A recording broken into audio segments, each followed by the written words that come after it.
akkam jirtu kabajamtoota dhaggeeffattoota keenya oduu ootii qabannee jirra kan isin wajjin turummaa ana bunna waabekooti dursa hangafoota oduu paarlaamaan Itoophiyaa yaa'ii marii isaa geggeesseera.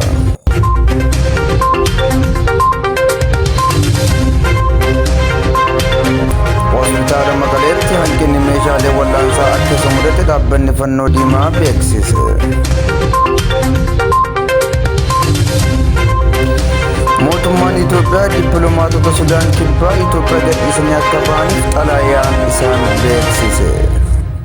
Kunneen hangafoota oduu turanii amma oduu bal'inaan.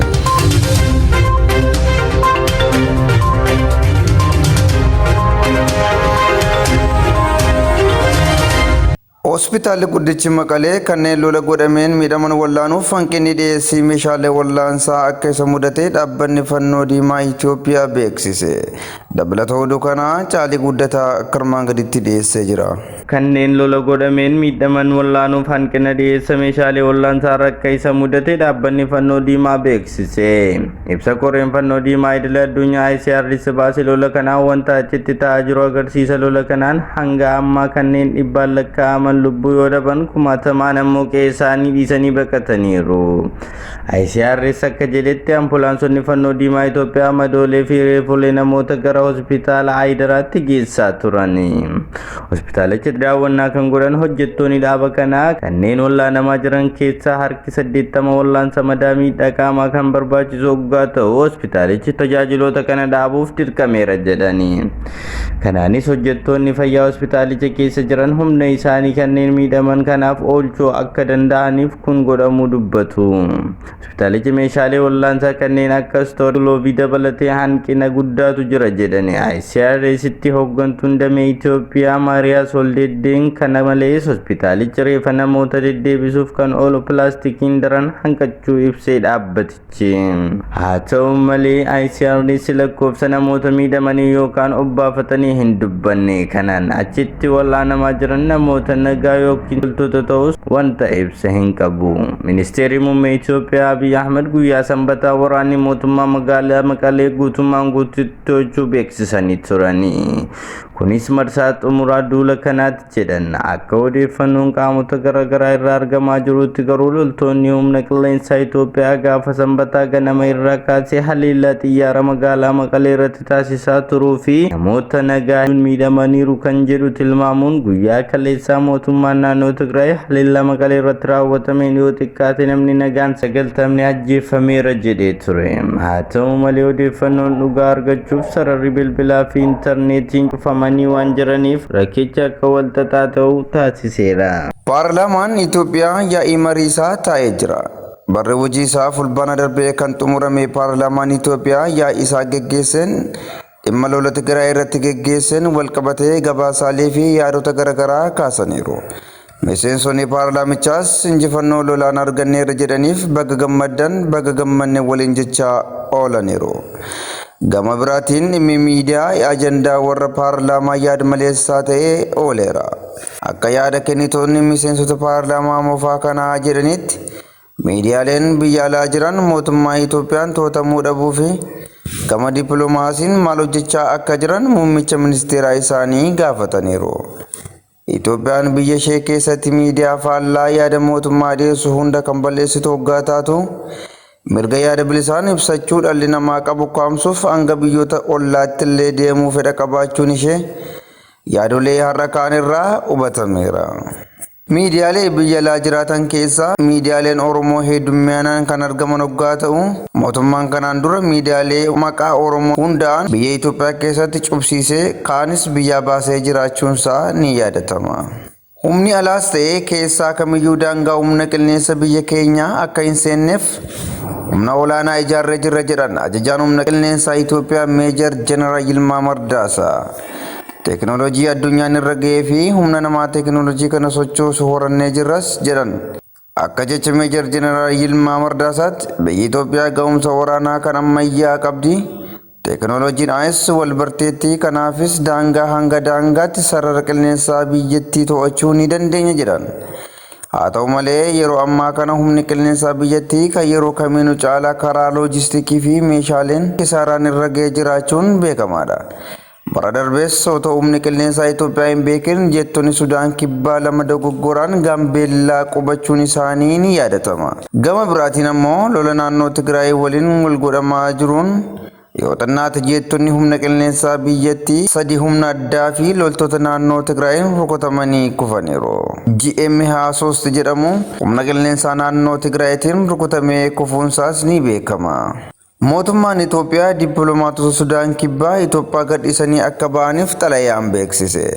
Akka gabaasa barruu Sudaan Poost guyyaa kaleessaa maxxansetti mootummaan Itoophiyaa dippiloomaatota Sudaan kibbaaf xalayaa sa'a 72 keessatti biyyattii gadi dhiisaa ba'aa jiru akka ergeef qondaala biyya Sudaan kibbaa Finfinnee jiru wabii godhachuun gabaasee jira.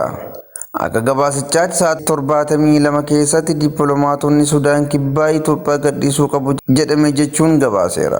Akka ibsa barruu kanaatti sababni kun ta'eef jedha barruun kun erga rakkoon Tigraay keessatti dhalate as TPLF mootummaa Sudaan kibbaa quunnamte yaada jedhuu fi hoogganaan loltoota naannoo Tigraay fi pirezidaantiin naannichaa Dr. Dabratsiyoon Gabra Mikaa'el Sudaan kibbaa Juubaatti mootummaa biyya Ijipti Masrii quunnamu hin oolan kan jedhu sababa hin mirkanoofne kaa'eera.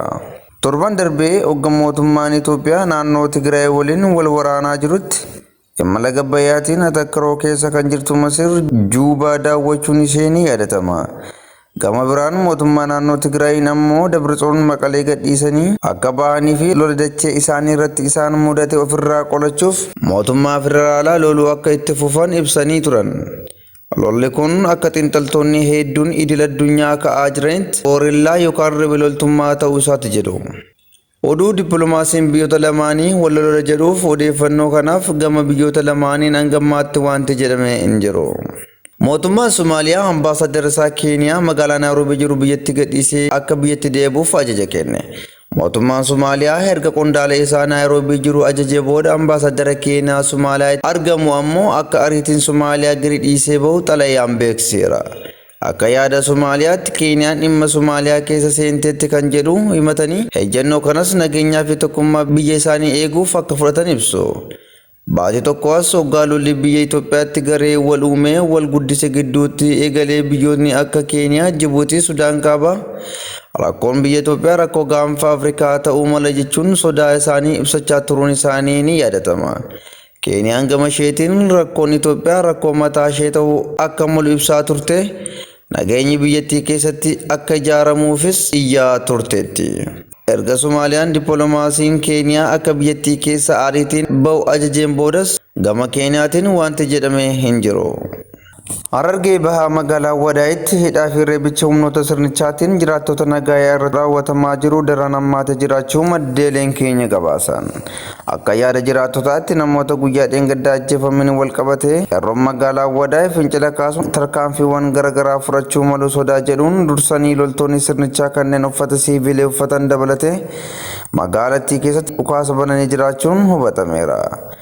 Qeerroowwan kanneen hawaasa keessatti dhageettii qabu jedhanii yaadan funaanuun erga reebicha hamaa irratti raawwataniin booda gara waajjira poolisii magaalaa Awwadaay geessanii akka hidhan maddi keenya ni hima. Itti dabalees magaalaa Dirree Dawaa keessatti waraanni sirnichaa qeerroowwan hedduu irratti tarkaanfii fudhachaa jiraachuun jiraattota nagaa goolaa jiraachuunis gabaafameera. Qeerroowwan humnoota kanneen reebamanii miidhaa cimaan irra ga'e keessaa dargaggoo maqaan isaa Nuraddiin Ismaa'il jedhamuu fi kanneen biroos hedduun osoo carraa yaalamuu hin argatiin humnoota tikaatiin hidhamanii jiraachuun maddi keenya gabaaseera. Odeeffannoo biraatiin ammoo maqaa Shanee jedhuun Harargee bahaa magaalaa Haramaayaatti dargaggoo hedduu hidhaatti guuraa jiraachuun kan hubatame waggaa ta'u dargaggoonni humnoota tika bilxiqinnaatiin butamanii achi buuteen isaanis dhabames hedduu ta'uun himameera.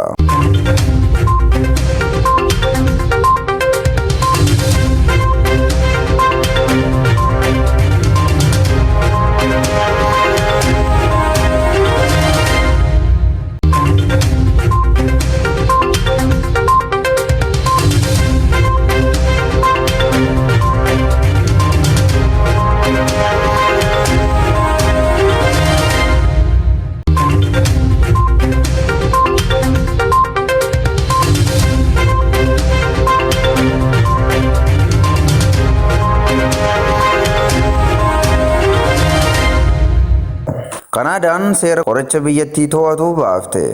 Bal'ina oduu kanaa Caalii Guddataa. Kaanaadaan hanqina biyyattii akka hin uumamne ittisuuf jecha ala ergi qorichoota ajaja ogeessa fayyaa qofaan bitaman dhorkite. Murteen kun kan dhufe US qorichoota Kaanaadaa irraa bituu lammiilee Ameerikaaf gatii gadaanaan gurguruuf seera baasteen booda. Gatiin qorichoota ajajaan kennamanii Kaanaadaa keessatti kan biyyoota biroo tokko tokko irraa qaalii ta'us gatiin kan US irraa garuu ni hir'ata. Oomishtoonni qoricha Kaanaadaa karoorri pirezidaanti Tiraamp baasan kun Kaanaadaa keessatti hanqina ni uuma jechuun akeekkachiisaniiru. Akka gabaasa AFP'tti weerarri kooroonaa vaayirasii amma jiru barbaachisummaa qorichoota tokko tokko dabaleera. Ministeerri Fayyaa Kaanaadaa ibsa baaseen maddi qoricha biyyattii dhibba keessaa dhibbantaan 68 ta'u biyyoota biraarraa waan ta'eef adeemsi qorichoota kunneen ittiin dhufan gufachiisuun hin barbaachisu jedhaniiru. Amma kaampaaniiwwan yeroo gaafatamanitti hanqina jiru yookaan jiraachuun maluu fi sa'a 24 keessatti rakkoon fayyaa uumamuu danda'a yoo ta'e odeeffannoo kennuu qabu jechuu ibsicha akeekera. Tiraamp adoolessa keessa karaa seeraan qorichoota rakasa Kaanaadaa irraa biyyatti galchuu eeyyamuun ajaja mallatteesseera.